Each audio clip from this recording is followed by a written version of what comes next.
hukum kita jangan jadi kaki tangan para oligarki, para pemilik modal, sehingga konflik ini betul-betul dilihat akar permasalahannya, sehingga tidak.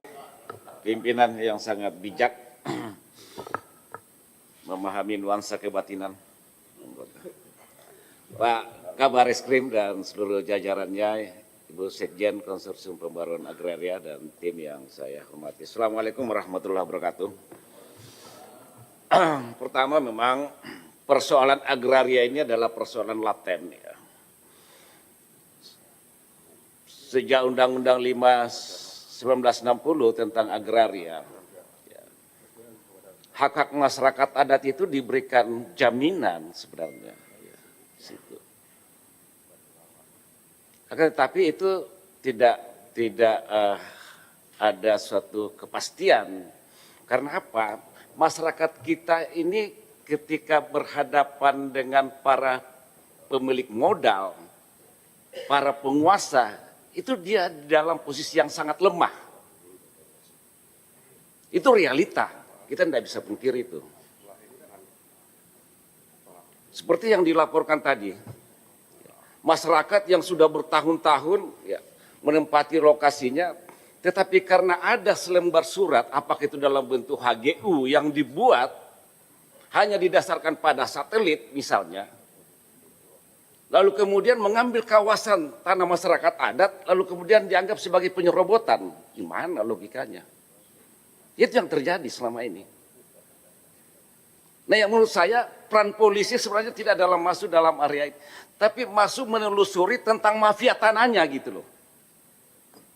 Mafia tanahnya, para mafia ini, HGU yang terbit selama ini itu kan hanya didasarkan pada kerjasama dengan pihak BPN, mengeluarkan semacam suatu dokumen yang didasarkan pada satelit, tidak melihat data lapangan, gitu. Siapa yang menguasai lokasi? Nah, ketika terbit dokumen seperti itulah kemudian masyarakat yang sudah menempati lokasi, lahan yang sudah berpuluh-puluh tahun masyarakat hukum adat di situ, itu dianggap sebagai penyerobotan. Itu yang banyak terjadi di situ. Nah, menurut saya perlu ya memastikan Polri jadi tidak hanya sekedar menjadi menerima laporan atau kekuatan dalam mengamankan konflik agraria, tapi menjadi institusi penegak hukum yang betul-betul netral, melihat persoalan ini akar masalahnya di mana gitu loh.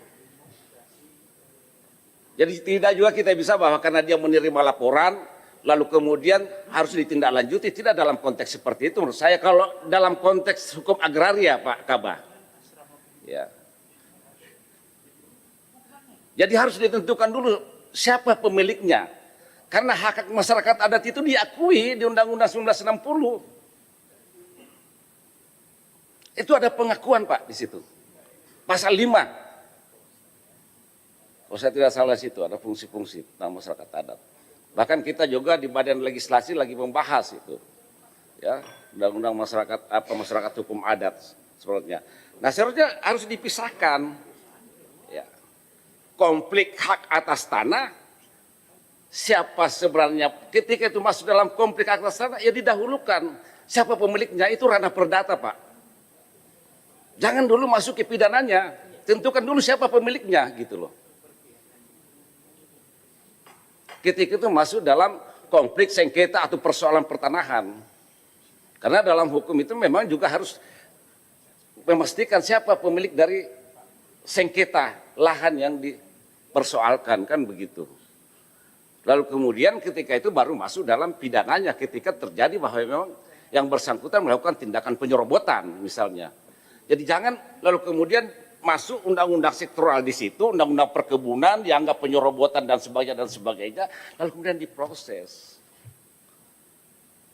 Jadi peranan Polri menurut saya ya harus ini bagi saya itu sangat penting Pak, sangat penting ya. Jadi ya, peran Polri itu jangan selalu berada di posisi karena itu masyarakat kita dalam posisi yang lemah.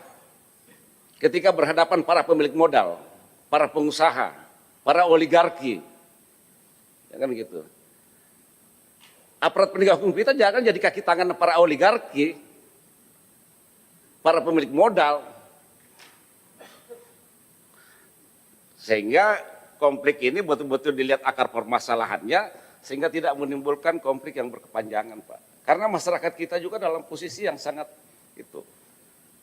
Nah, menurut saya Pak Kabah, ketika ada persoalan, apakah itu konflik agraria struktural, apakah itu sengketa lahan, apakah itu persoalan pertanahan, itu perlu ditelusuri dulu akar masalahnya. Keterlibatan pihak BPN, oknum yang ada di BPN, dan para mafia-mafia tanah, gitu loh. Yang banyak mengorbankan masyarakat-masyarakat hukum adat kita.